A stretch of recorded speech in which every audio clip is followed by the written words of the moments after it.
it was a sea of people. Like, I've never seen the Palmer Center at that capacity before. And I was there for the last King of Trios, which was an amazing turnout as well. But this was, I think, record-setting numbers for CHIKARA. So, yeah, at least in the Palmer Center. They did announce it was 1,497 people, and it looked every bit of that. Well, I've been to Ring of Honor shows like that before, where they've had a rec center or a warehouse or an armory, and it looked like one of those shows where they announced the crowd is like 1,500 to 2,000 people, and you know it because you're shoulder to shoulder with all the people that were there. Yeah, and we'll get into this in a little bit, but I was lucky enough to be front row, pretty much center, for all of You Only Live Twice. But the Saturday prior to that event, there were 3 different CHIKARA things going on. The first of which was Lucha Bowl, which was a benefit for the Make-A-Wish Foundation. The information is still all online, and we'll get you those links toward the end of the conversation here so that you can still donate toward the Make-A-Wish Foundation in the name of CHIKARA, help some kids' dreams come true. But I ended up actually working the door at Lucha Bowl.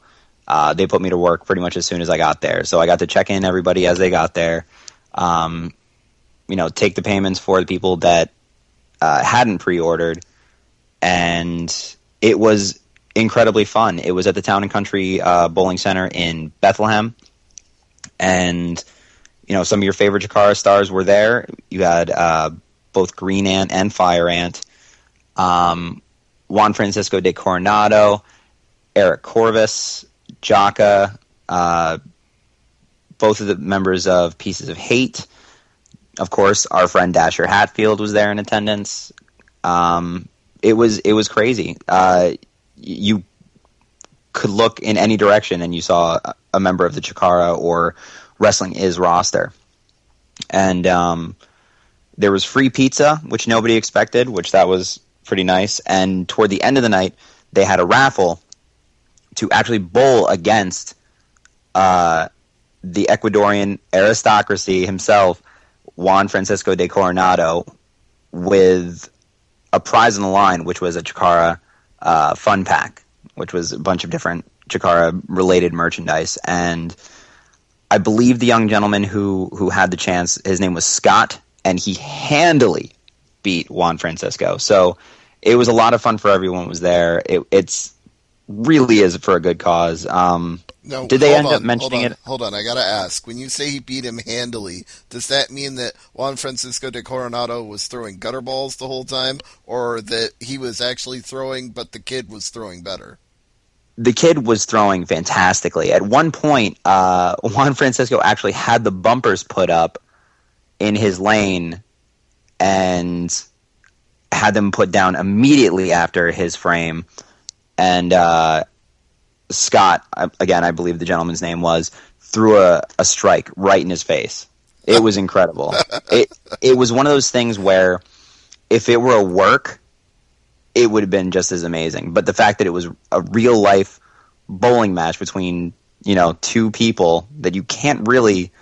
it's hard to script a bowling match, you know what I mean? Yeah, it's hard to kayfabe bowling. Exactly, and this kid did fantastically. I don't remember what his score was exactly, but it was, a pretty big margin. Oh, that's cool. I'm glad that Francisco de Coronado took at least one loss this weekend, and in bowling, no less. But we'll get to what other things he was involved in later. But go on. Yep. So about an hour or so after Lucha Bowl let out at the Palmer Center, where pretty much everything took place this weekend, there was a little cookout, and a bunch of the fans brought food. There was some mingling with various members of the CHIKARA roster. It was just very laid back, very fun. And I understand there was a vegan chicken dip, which I'm still trying to understand vegan and chicken in the same dip. Yes, a vegan buffalo chicken dip, and it was phenomenal. Among many of the things that were prepared by some of the CHIKARA fans, it was definitely up there. There was like little taco roll things. There was they spared no expense. It was very, very fun to see what everybody decided to bring. Me personally, I would have just, brought a bag of chips and maybe a case of soda. But these fans are dedicated to this company. There was like red velvet, white chocolate chip cookies, and it just, the list goes on and on of the different things to partake in. And, it was potluck, so you got to try a little bit of whatever you wanted.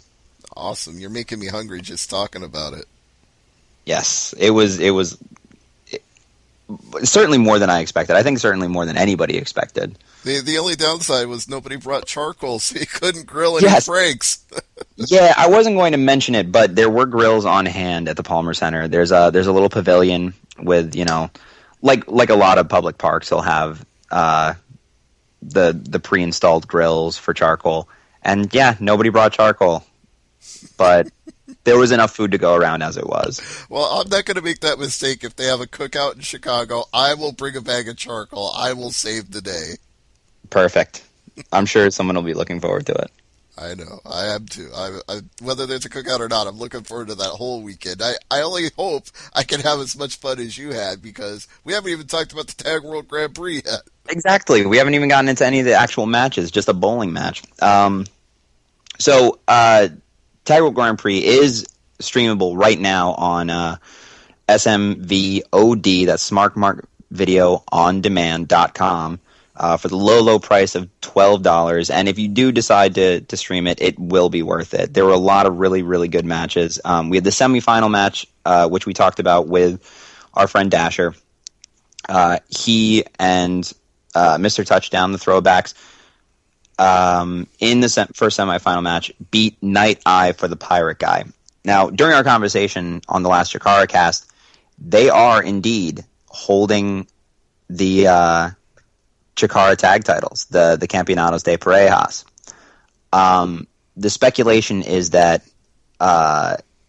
they were purchased for them, and now they're just carrying them around.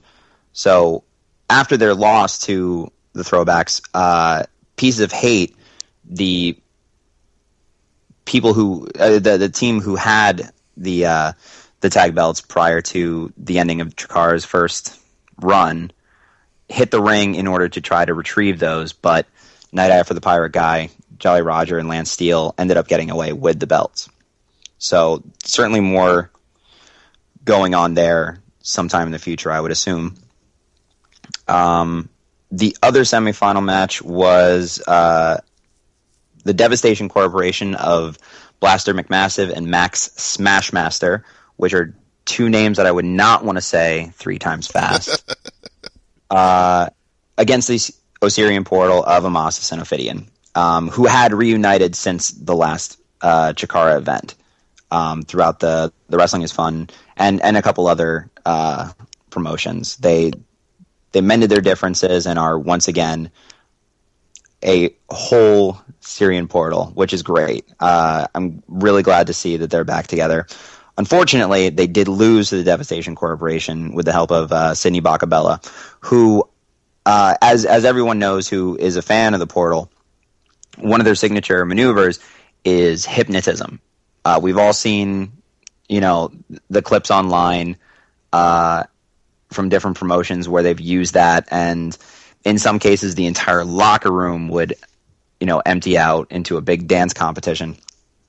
But because Sidney Bacabella wears mirrored shades, he was apparently immune to being hypnotized. Ooh. Yes. So that led to the Devastation Corporation's victory and moving on to the finals against the Throwbacks. Some of the other matches that you'll get to see if you do decide to get the stream, and again, I do highly recommend it. Eric Corvus defeated Oleg the Usurper, another member of Sidney Bacabella's Wrecking Crew. Flex Rumble Crunch, the third member of the Devastation Corporation, defeated Leech Land. Jaka, yet another Bacabella employee, defeated Shenron, the Spirit Dragon. And there was a really, really fun comedy match between Los Ice Creams. I know you love Los Ice Creams, Stevie. Oh, yes, absolutely. Sprinkle the sprinkles. I love them.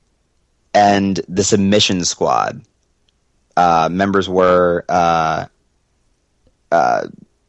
Abernathy and Evan Galistigo. and that match was quite possibly match of the night just due to the comedy spots and all four of those men are extremely funny on their own, but having that as a tag match was just gold. That might be worth the $12 streaming price alone. Let's see. Now, before you go on, you did tell me a little something about Leechland that I think you should share with our listeners as well. Well, being that this is part CHIKARA cast, Oh, I think I'll leave that you got to between keep the kayfabe on that? Okay. Yeah, sorry, I think that's a teaser for our listeners. There's a secret, and we can't reveal the secret, but do some investigating on your own, and you might find out something interesting about Leechland. Yes. Let's see. So there were two more matches. Joe Pittman, who is one of my favorite crossover stars from the Wrestling Is promotions, defeated Gary the Barn Owl, another member of the Submission Squad. Which leads us to our main event, the finals of the Tag World Grand Prix 2014, the Throwbacks and the Devastation Corporation. This match was rough. It was very, very stiff on both sides. This may have been the best match I've ever seen Mr. Touchdown in, especially considering, for the most part, Mr. Touchdown wrestles guys that are much, much smaller than him, and both of these members of the Devastation Corporation are just huge, huge men. So It was interesting to see him. For those who haven't seen them, they live up to the name. They're like a 2010s version of Axe and Smash. Mm-hmm. And not to mention the fact that there's actually three of them. This was just two of the three members. Right. But each one of them is just massive, massive humans. It's just insane when you see them live. But all that being said, the Throwbacks did end up getting the victory over the Devastation Corporation after Sidney Bacabella was actually thrown out of the arena by Bryce Remsburg. Beautiful. So, I actually wanted to have Bryce on and congratulate him firsthand for doing that, but unfortunately he's got a comedy gig, so he couldn't be with us tonight. Yes. Actually, I'll mention that real quick. His sketch comedy troupe, Secret Pants, is celebrating their 10-year anniversary this weekend. So tonight in Philadelphia, if you happen to have time to get there, is the worst of Secret Pants sketches. Tomorrow night, the best of Secret Pants sketches. I'm hoping to get there tomorrow night. It'll be tight, but I love Bryce and I love Secret Pants, so if I can make it, I'll definitely make it. Yep, and for more information on that, check him out on Facebook, Bryce Remsburg, REMSBURG, or on Twitter at @DuBryceIsRight. Yes. So, what did you think about the main event there for Tag World Grand Prix? Did you get to see it? I unfortunately have not gotten the replay yet. I had to do UFC that night, as you might recall. That's why I missed the Tag World Grand Prix. That's right. So I made sure that there was no way I was missing the Live Eye pay-per-view the next day. Even though I was going to miss the Grand Prix, I was not missing You Only Live Twice. Well, I mean, that was not downplaying Tag World Grand Prix or Wrestling is Fun whatsoever, but this is CHIKARA. This is CHIKARA, man. This is the first CHIKARA event in almost a year. Absolutely, yeah. Wrestling is Fun is great, and we're not downplaying them one bit, but everybody wanted CHIKARA to come back. And this, after all this time, after the big tease at National Pro Wrestling Day, this was finally the official return of CHIKARA. Yes. Now, the only event that I did not end up taking part in this weekend was the expansion pack in Easton, prior to You Only Live Twice.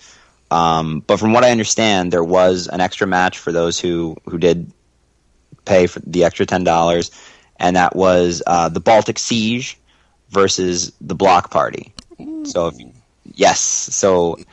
if you're a Thunder Frog fan, you had to be there at the Palmer Center beforehand. Yes, I know we've got a big Estonian Thunder Frog fan in our chat room, so hopefully he was there and checked it out. Yes, I can say, and this is not a spoiler so much, but I did talk to the Estonian Thunder Frog this past weekend, and he is very interested in being on a future episode of the CHIKARA cast. So that's definitely something to look forward to for both you and I and all of our listeners, of course. Awesome. But I was distracted there. It sounded like you were opening a can of soda. I thought maybe Estonian Thunderfrog hooked you up with some Estonian beverages.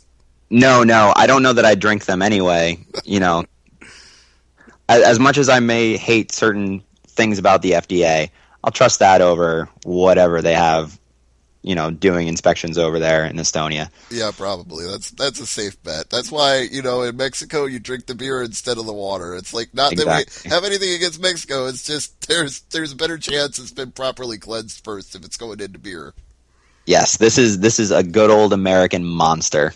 Monster Energy drink. Hey, Yes. I like Monster because they sponsor just about every MMA show I watch. You see a Monster logo on damn near everything. Yep. So It's that and beer. That beer and some cell phone provider is what you'll always see. Yep, absolutely. It's like Metro or Verizon or whoever. Doesn't matter. None of them are sponsoring CHIKARA, so we don't need to give them free plugs. Yeah, you know what? Forget it. Let's jump right into it. So you got to watch the stream for You Only Live Twice. We already talked about it, but just the pure amount of people for a company that for a really long time was looked over. It was a special day. You had people that, as I mentioned previously, and I believe we talked about with Mike Quackenbush. People flew from Australia. People flew from Europe. People drove all the way from Canada to be there in Easton, Pennsylvania with us. I heard like 30 states and a dozen different countries when they were talking about it on the commentary. Insanity, Stevie. Yeah, that's remarkable. That you're doing something special when you're an independent promotion and you have that kind of pull. Like even Ring of Honor, for the most part, if you're going to a Ring of Honor show, it's likely that you live somewhere close, unless it's a major event at one of the wrestling conventions or something along those lines where it's a huge like triple bill with PWG and Evolve or whomever. Or it's like a WrestleMania weekend and they're just drawing from the wrestling fans that are already there. Exactly. This is a standalone event in the middle of the Lehigh Valley in Pennsylvania. And incredible. Absolutely incredible. So let's jump right in. The first match was our good friend UltraMantis Black with Hallowicked and Frightmare, collectively known as the Spectral Envoy, versus the Bruderschaft des Kreuzes. Aries, Nøkken, right? Nøkken, not Nokken. Nøkken, definitely. Yeah, Dasher told us it's Nøkken. And the returning Tursas. Yeah, and they got jumped by Tursas before the match could even begin. Now, as we had understood it prior to the event, it was going to be Milo Schnitzler as the third member of that trio, but we were all surprised there, either watching at home or live in the building to see Tursas return to a CHIKARA ring. Mm. And I did at least enjoy, before they got jumped by Tursas, UltraMantis Black got to cut a nice promo and say that they disposed of the BDK years ago. It's like, which was all true. Yeah, it's definitely true. It's shocking that, one, BDK would come back and think they could challenge the reigning king of trios, and two, that Tursas would make a surprise return to help them do it. Yes, and that match, was an amazing opener. Unfortunately, the CHIKARA team did lose. Frightmare fell to the Ragnarok, which we hadn't seen in many, many moons. That finishing maneuver hasn't been used since, I believe, Claudio Castagnoli was still a member. Yeah, I didn't even remember that it was called Ragnarok, which is why, if you read my recap on the site, I just say, well, they got it down to one member of the Spectral Envoy, and then they pinned him, because I didn't know what to call the move. Yes, that would be the Ragnarok, which is a devastating maneuver. That's, shoot or no shoot, that would be terrifying to take. Yes. Like, that would scare the living crap out of me. Like, being put in that hold. basically being held up by two men while another one swings your legs out from underneath you to basically do a giant body slam. It's just horrifying to watch. Yeah, well, Tursas scares the living crap out of me, too. Tursas is a horrifying individual. And Nøkken isn't a small man either. No, this both of those men. Yeah, this new Bruderschaft is looking like they might be a serious threat.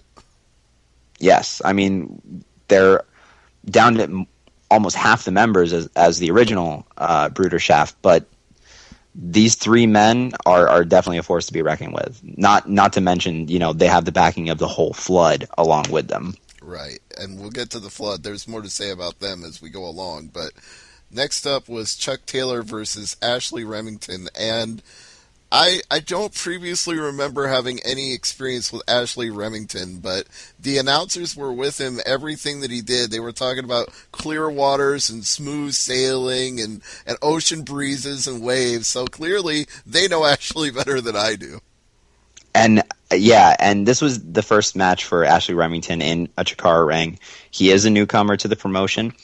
And the full name, just to get it out there, is Smooth Sailing Ashley Remington. Yeah, I did. I picked up on that after a while because they kept saying it was smooth sailing for Ashley Remington. They kept putting that over on the commentary over and over again. And I gather his finisher, the submission that he did, is called Anchors Away.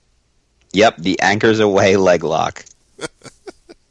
I was a little bummed out, though, because this is two matches in a row where my favorites lost. The Osirian Portal lost, and Chuck Taylor tapped out. Yes, Chuck, and it was great to see Chuck Taylor back as well. If you had seen either the Ashes of promos through theashesof.com or the full movie, The Ashes of CHIKARA, it was kind of iffy as to whether or not Chuck Taylor would be returning. But, in an unannounced match, we got to see him at least compete, though it was on the losing end of the Anchors Away leg lock. Yeah, so now that just means he's got a reason to come back again, because now he has to get revenge. Yes, but I'm sure that you saw what took place after the match had ended, correct? Yes, they brought out Robbie Ellis. Gavin Loudspeaker said they had a special announcement, and Robbie came down to the ring, and before he could even begin, the fans were chanting so loudly, they were chanting, "Thank you, Robbie, thank you, Robbie," that he actually had to wait a little minute until they calmed down. And then he introduced the new Director of Fun. And with that, I'll let you take it away and tell everybody what happened. For those of you who may not be that familiar with CHIKARA, if you're just joining us for Thursday Night AMP, the Director of Fun in CHIKARA is essentially your general manager. He's the guy who books your matches. He makes the final decision on title disputes or things of that nature. The same thing as what, say, the Authority would do in WWE. That's your Director of Fun in CHIKARA. Historically, our past two Director of Fun have been less than noble, as it were. We had Dieter von Hammerschmidt. Mm-hmm. I forget the name offhand. I'll have to look it up. Just Dieter will suffice, yeah. And of course, Wink Vavasur. Yes, but Dieter was, secretly a member of the BDK. That was during the first reign of the Bruderschaft, and then of course, Wink Vavasur, who ended up with the backing of the Tidor conglomeration, killing CHIKARA in its first reign. So, right. So far, every Director of Fun has been anything but fun. They've all had ulterior motives. Yep. Not since Leonard Chikarson have we had a Director of Fun who was truly fair and balanced. And with the announcement from Robbie Ellis, our new Director of Fun is quite possibly, the only person for the job at this time. And that would be our guest for CHIKARA Cast Episode 2, Lightning Mike Quackenbush, the founder of CHIKARA. And the place I'm sure you can attest to this more than I can, but when he announced that and Mike started to make his way down to the ring, the roof came off the building. It was absolute pandemonium, Stevie. In our hearts, we felt like maybe that's what would happen eventually with Mike now being retired. And, we didn't really get into it when we talked to him because he wanted to keep things, based on fan experience and things like that. So he may have not even known that it was coming himself, but, when Robbie Ellis made that decision, it was a big moment for anybody who's a Chikara loyalist. We know how Mike feels about this company. We know what this means to Mike, what the fans mean to Mike, and there really isn't a better person to put in charge of booking and things like that. It's amazing. Like, there were people in tears, literally in tears. There was a moment during his speech where he would name specific members of the Chikarmy, as they call it, the Chikara fans, and a girl about 3 rows back from me was the first one mentioned, and instantly, just because of shock and admiration, literally burst into tears. I don't know if they were able to get it on camera, but that meant the entire world to this girl. I several times I thought that Mike was going to tear up and start crying because you could tell he was overwhelmed. He said it. He said, "I'm overwhelmed by the size of this crowd, the size of our Chikarmy, the fact that you've stuck with us for the last year, for the last 12 years, however long you've been with us. We're so indebted and grateful." And you could see the emotions were written all over his face. It was straight up shoot when he said this. Yes. So, that may have been one of the biggest moments of the night, for a pure Chikara fan.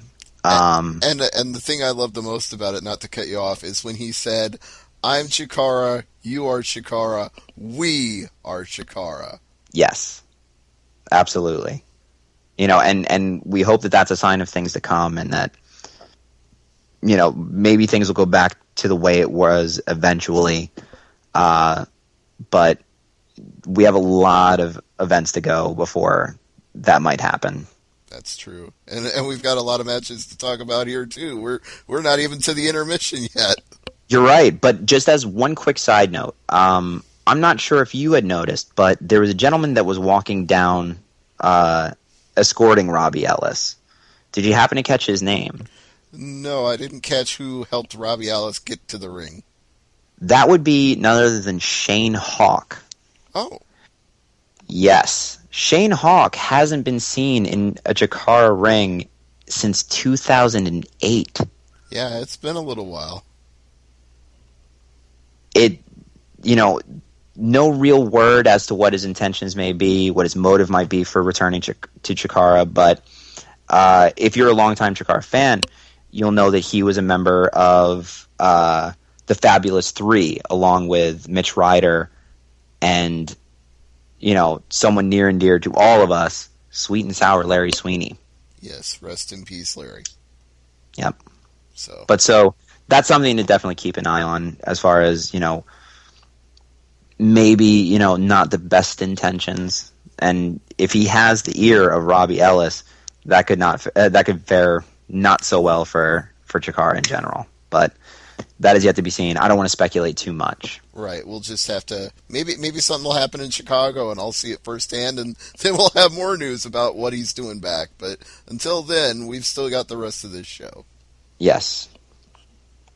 Actually, we're only 2 matches deep. Can you believe it? Yeah, I know there's so much to talk about. But we got Sinn Bodhi and the Auditorium versus the Batiri.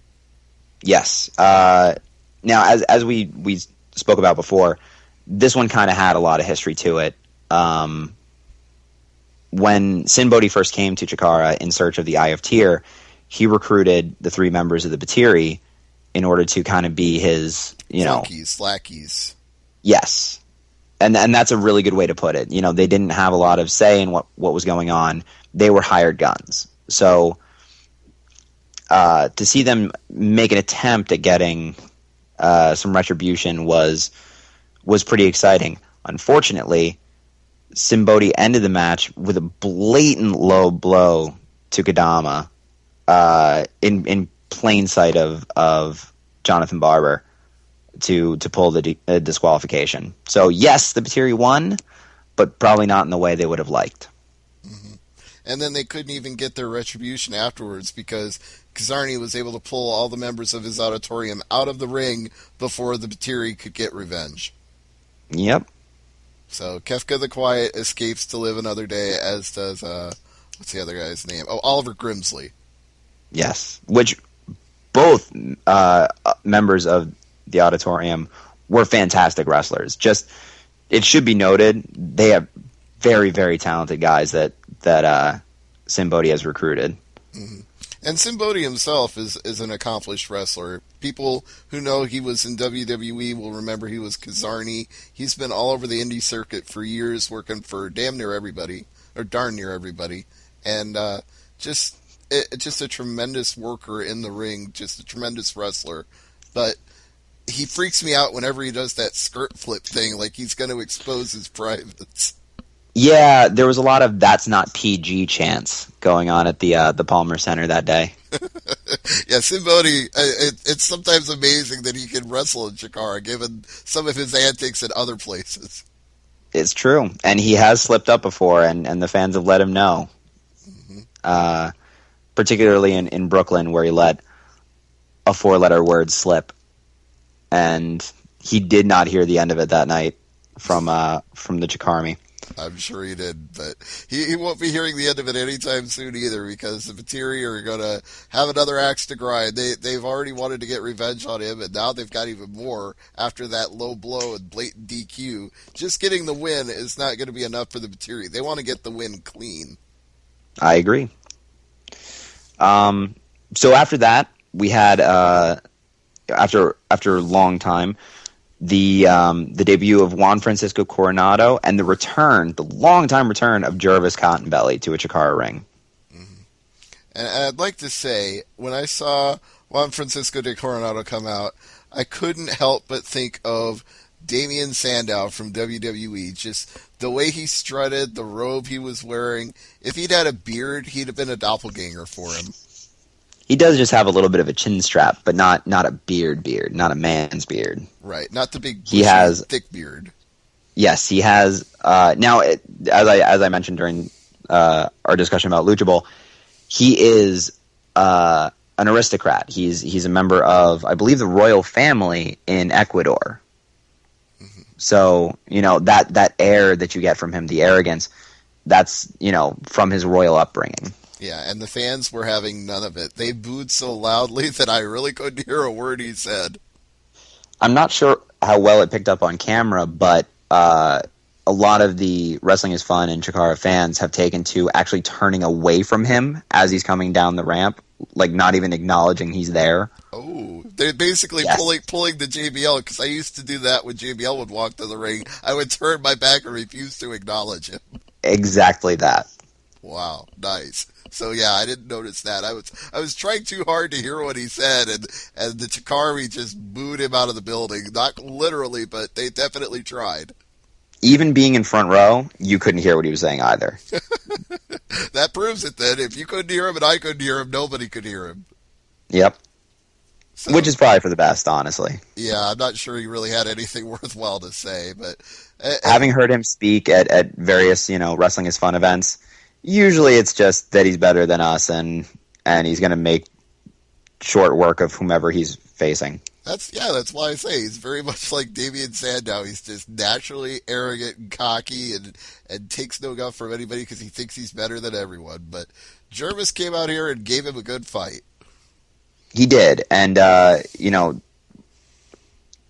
we were both actually under the impression, and I had forgotten that I had seen him at a gauntlet match, but this was the first singles match that I've ever seen for Jervis Cottonbelly in CHIKARA, and he did put up a very good fight. Unfortunately, De Coronado ended up grabbing his mask and turning it so he wasn't able to see in order to get the pinfall. Mm. And we should point out that in CHIKARA, unmasking a wrestler is a disqualification, so he didn't take off the mask. That's why he just turned it around, because if he had ripped it right off, he'd have lost the match. That's absolutely right. So he wins with deviousness, but you would expect that from an aristocrat. He would take any shortcut he could. I'm sure that if he was able to pull a mask over Scott's face, he would have done so in order to win that bowling match as well. Probably so. If you'd had the opportunity. So if you're ever in a bowling match with Juan Francisco de Coronado, don't wear your lucha mask. It's a bad idea. Correct. And then I'll never make that mistake again, Stevie. no, you won't. But the mistakes there were none in the four-corner tag team elimination match. That other than maybe the main event, that was the highlight of the night for me. Of course, our friends, the Throwbacks, were in there, but I mean, you have four great teams. You had Scott Parker and Shane Matthews. You had 17 and deviAnt. You had the Pieces of Hate, Jigsaw and The Shard, and of course, Dasher Hatfield and Mr. Touchdown Mark Angelosetti. Yes. Now, the important thing to note about this match, and you can kind of see how it played out, you know, if you had seen the stream or if you plan on getting the stream on Smart Mark Video on demand, two of the teams were working together pretty much the entire time, that being the Gekido, 17 and deviAnt, and Pieces of Hate, Jigsaw and The Shard. All four of these, you know, members are members of the Flood, you know, something greater, something that's looking to take down CHIKARA. So having two CHIKARA teams, you know, kind of evened out the playing field. There was a lot of us at Tag World Grand Prix that were extremely worried that the Devastation Corporation would end up picking up, which would have left all of 3 kind of in the dust. They would have been in a great deal of trouble. Right, they would have been outnumbered by Rudos at every single turn. That's correct. Now, in CHIKARA, every pinfall that you get as a tag team earns you a point toward the Campeonatos de Parejas, the tag championships of CHIKARA. So, with it being a four-corner elimination match, there was more than 1 point in play, hypothetically. So, the way things played out, Scott Parker and Shane Matthews 3.0 were eliminated first.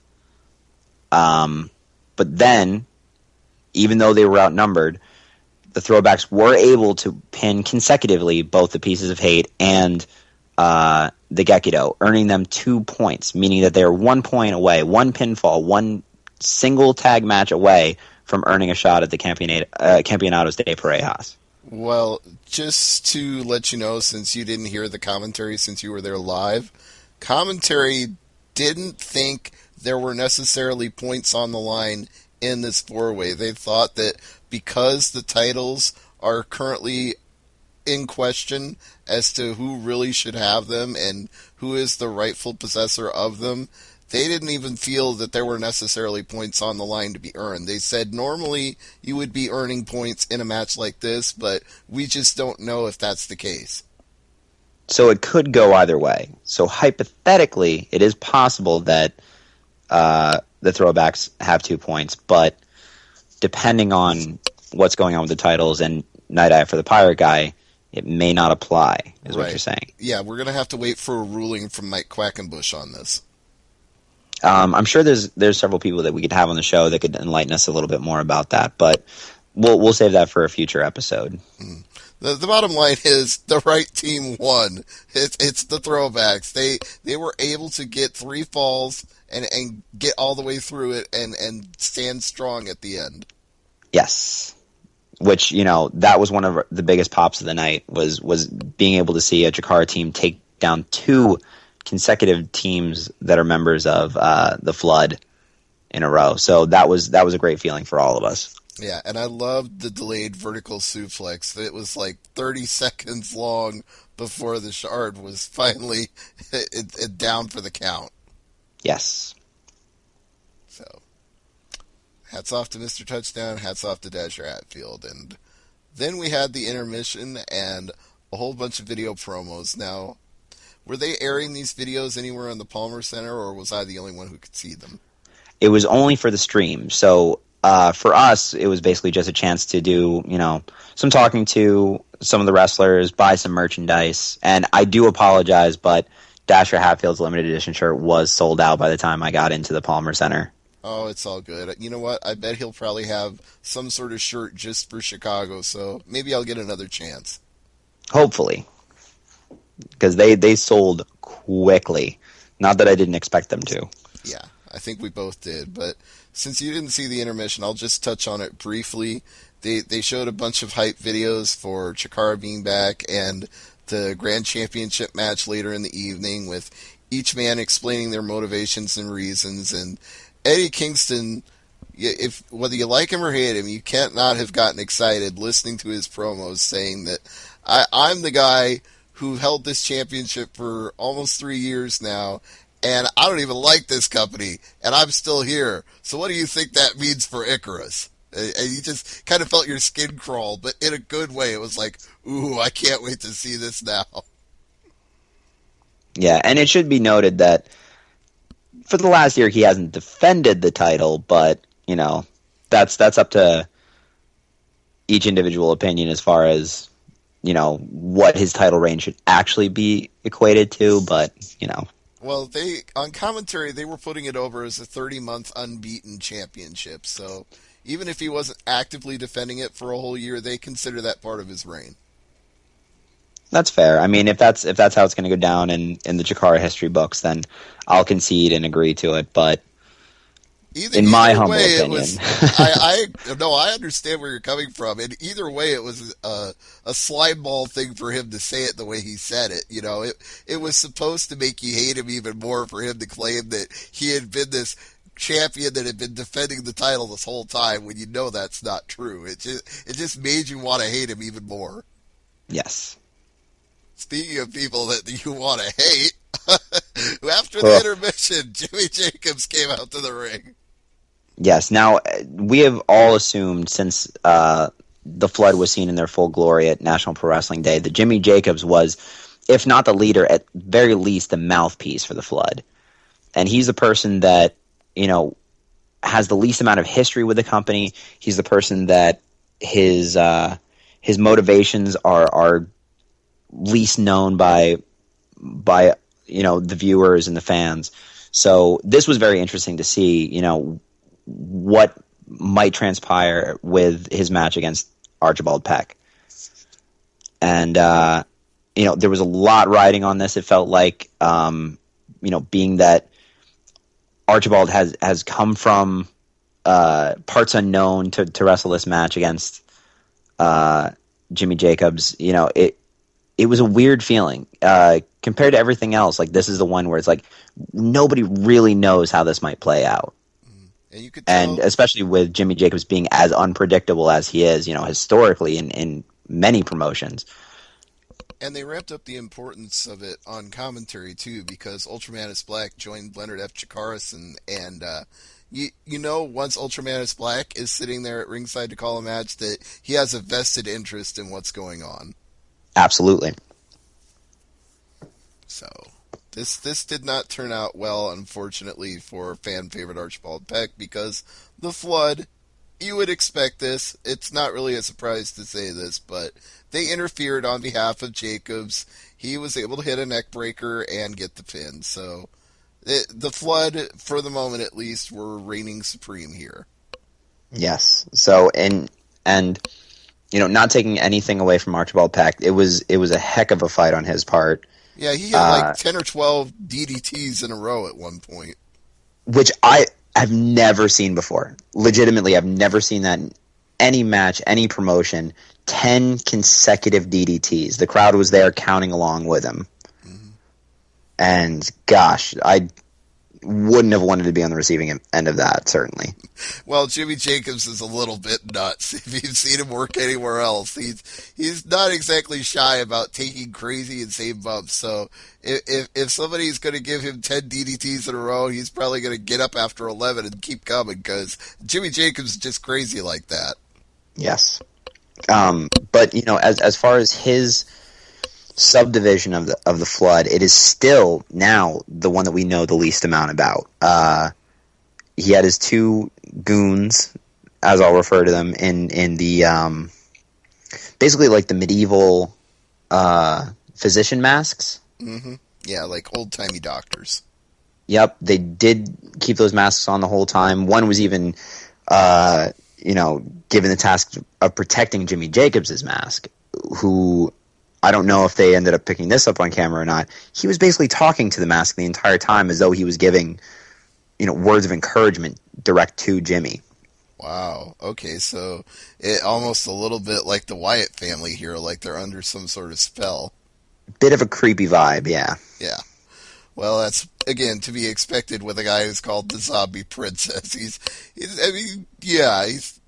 some people will like him just because he's crazy, but he's not necessarily a nice guy. No. And I just, every time I'm there, I fight the urge to grab my forearm and say, "Huss." But that's going old school, man. Yep. All right. Get my furry boots out. Well, speaking of old school, we had the Colony versus the new school, the Colony Extreme Force. Yes. Now, again, huge amount riding on this particular match. During his time as the director of fun, Wink Vavasaur actually retroactively gave the medals for winning King of Trios to the Colony Extreme Force. He stripped the original colony, well, the most recent colony, the King of Trios colony, of Green Ant, Fire Ant, and Soldier Ant, took that title away from them as King of Trios and gave it directly to the Extreme Force. So this is the first time since that had transpired that, we had a full-on Ant versus Ant Trios match. Mm-hmm. And they were trying to get those medals back, but it did not go their way. No. Now, they did not win the match, but they did end up getting the medals back after they attacked them post-match. Now, Missile Assault Ant ended up pinning Fire Ant after a missile launcher to an exposed turnbuckle. So more chicanery, more, underhanded, tactics. And they had to distract Bryce Remsburg to do it. He turned around and they'd already put the pad back on the turnbuckle before he got there. Which is not easy to do. Bryce Remsburg is a very, very good referee. And it is not easy to get, behind his back. Mm. So I guess kudos to the Extreme Force for that reason. Yeah, you don't really want to give them compliments on anything, but I actually will because I was really surprised and pleased by the high-flying, you kind of think of them as being this creation that's not really, they're less than authentic ants in some respects, but they came out and wrestled like a real colony of ants here. They were doing great moves. Yeah, there was great teamwork on both sides, and it's also very, very important to note that we had a new actual member of the colony for this match. It was the debut, rebranding of Assailant as the new Worker Ant. Mm-hmm. And he lived up to that role, too, because he was doing the work. Whenever they needed some heavy lifting done, Worker Ant was the one throwing people around left and right. Yep, so it's great to see, where his allegiances ended up falling. Assailant obviously was a member of the Swarm, along with deviAnt and another ant that was taken out by Mike Quackenbush. Combatant. Ant. Yes. So, again, in the ashes of CHIKARA, you got to see him turn down deviAnt and say, no, this is where I belong. I'm a member of CHIKARA. This is who I want to be with. So that's what ended up earning him an actual ant title. Mm-hmm. Yeah, so we had some real ants and some ants by design, and both teams were wrestling like great colonies here. But unfortunately, the bad news is the Colony Extreme Force wins through chicanery. But the good news is the original colony, plus the newly dubbed Worker Ant, get the medals back that the King of Trios rightfully deserved to have. Yes. Now, it's really good to see that Worker Ant decided not to put that medal around his neck. He understands who that title belongs to. Right. And that would be Soldier Ant. Right. He collected it, but it's not his. He was just part of retrieving it, so respectful of him not to wear it. Yes. because I guarantee you that the Chikara fans would not have been happy with it. And it's a good step in the right direction, for someone who is new and, his loyalty was questioned for a very, very long time. To see him, take a step back and go, this isn't mine. I understand it's not mine, but I will hold on to it until the rightful owner returns. Yes. It was very good to see. Classy move through and through. And pretty much the opposite of what came next, because Eddie Kingston, not a classy move in any way, shape, or form. No. This match was, to borrow the phrase, a barn burner. This was brutal from start to finish. Everyone knows how stiff Eddie Kingston is. Everyone knows how hard he can strike, and gosh, Icarus just took such a beating throughout. Yeah, the fact that Icarus wound up with a concussion after this is not a surprise to me at all. Not whatsoever. And, he looked fatigued. I'm sure it picked up well on the stream that there was a lot of points in that match where he seemed dead on his feet. Mm-hmm. Well, but that may have been the concussion, too. He may have literally not known where he was or what he was doing. When he went for the Blu-ray that first time and ended up almost dropping, Eddie Kingston on himself, there was a lot of us that were worried for his well-being there. But he ended up going for it a second time, hit the Blu-ray, and locked on the Chikara special with the entire Chikara roster right there cheering him on. Right, yeah, they all came down to the ringside during the match and were all standing there surrounding the ring waiting to see the outcome, which only heightened the attention and importance of it and made me feel how special it truly was watching it on iPay-per-view. I was like, the whole locker room's here. They care about this. The fans in the Palmer Center care. I care. I want Icarus to put on that Chikara special. And I was live tweeting as the iPay-per-view was going on, and I said, if he gets that Chikara special on, this entire building is going to come unglued. And it absolutely did. The crowd was on their feet. As soon as Eddie's arm dropped that third time, where he was knocked out by the Chikara special. Eddie Kingston is a very, very tough man, an incredibly tough champion, and even with the Chikara special locked on, it was unlikely that he would have tapped. So really the only way that would have ended, in my opinion, was for him to pass out. Yes, and with that, Icarus, Eddie Kingston had warned him earlier that you fly too close to the sun, you'll burn and you'll lose your wings and you'll plummet to the earth and I'll destroy you. But that didn't happen here.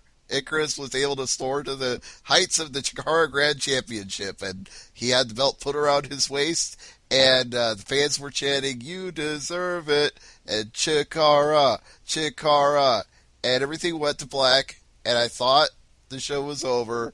And about a minute later, before I could turn off my computer, the feed came back because there was more. Yes. Now, at the end of that match, we were on a high. The entire Palmer Center was completely elated. Things did not end the way that we would have expected it to, as far as, we thought we might not see a finish. At, the last iPay-per-view, we didn't get a finish. Condor Security hit the ring, and even with the Chikara special locked on, maybe Eddie getting ready to tap, we did not get a finish to the last Grand Championship match between these two. And so the feeling going into it was, gee, are we going to have a clear winner?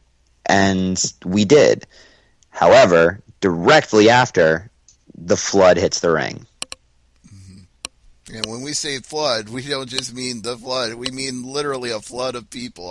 I was amazed at the amount of people that poured out of the back. I even saw Dr. Cube. Yes, Dr. Cube made a relatively rare appearance. This time, probably as because of what transpired at National Pro Wrestling Day. No minions, really. No, but we did have Sidney Bacabella and the Wrecking Crew. All the members of Gekido. The Bruderschaft, they were all there. Yep. The Auditorium. And someone who I've never seen before, and there's a lot of speculation right now as to who this man could be. I don't even believe he has a name. The only thing I've been seeing him referred to as is the Titan. But yeah, they kept calling him the Mystery Man on commentary. They were like, "Who is this giant? Who is this mystery man?" And I still have no idea who this guy was, but whoever he was flanked by two men under hoods, and I'm sure this picked up well in the feed. Do you want to talk about who he was pulling to ringside with him?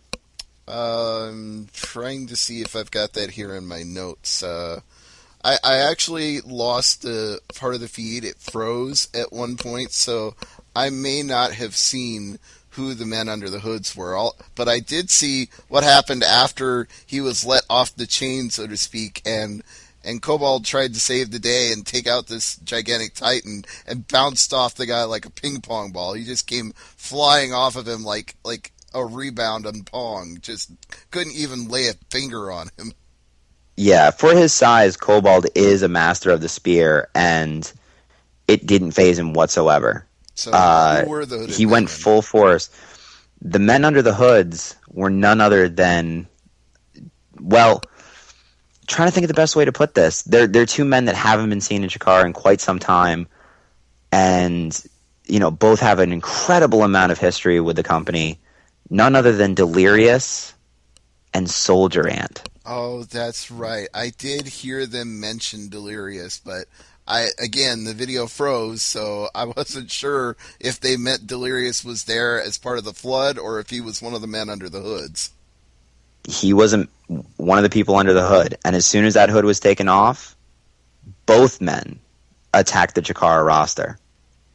Okay, so we've got some major drama then. We've got their mysterious giant Titan, we've got the two of them back, we've got the flood, and we've got a lot of things going on all at once with the return of CHIKARA. It's all new drama, and who knows what's going to happen. We've got a lot of valiant baby faces who are going to try to stick up for us here, but this new faction is going to be very, very tough to overcome with some of the people they've got.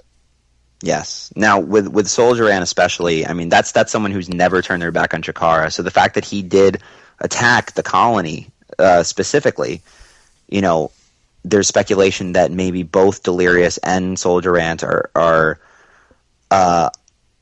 under the spell of the Eye of Tyr, perhaps, the mind control device that has a long-standing history with CHIKARA. That's how the Bruderschaft was able to control Delirious. That's how, back in his Rudo days, UltraMantis Black was able to control Delirious. So it could be that yet again. But with Soldier Ant, that's never anything that's affected him. So he looked dirty. He looked disheveled. So it may just be, a Stockholm Syndrome-y kind of conditioning, but either way, these two men who have been with CHIKARA for a very long time are on the side of the flood for one reason or another. Yeah, that's I don't know if it's going to make me take my Delirious shirts out of the closet and throw them away, because I'm still going to consider myself a fan of the guy, but I really do have to question his motives at this point. Yes. And, watching the members of the colony kind of break down, knowing that, after their search for Soldier Ant, they found him, and they certainly weren't happy with what they saw. It was heartbreaking. Honestly, it was heartbreaking. Well, what was and really I don't say that lightly. was watching Soldier Ant choke out Fire Ant. That was depressing. Yep. Yeah, I mean, those are the two original members of the colony, along with the original Worker Ant. And after not seeing him for more than a year, because this was, he decided to go AWOL after the Colony Extreme Force was debuted in CHIKARA. He said, "I quit. I'm done. I can't be a part of this." And this is the first time we're seeing him since that moment.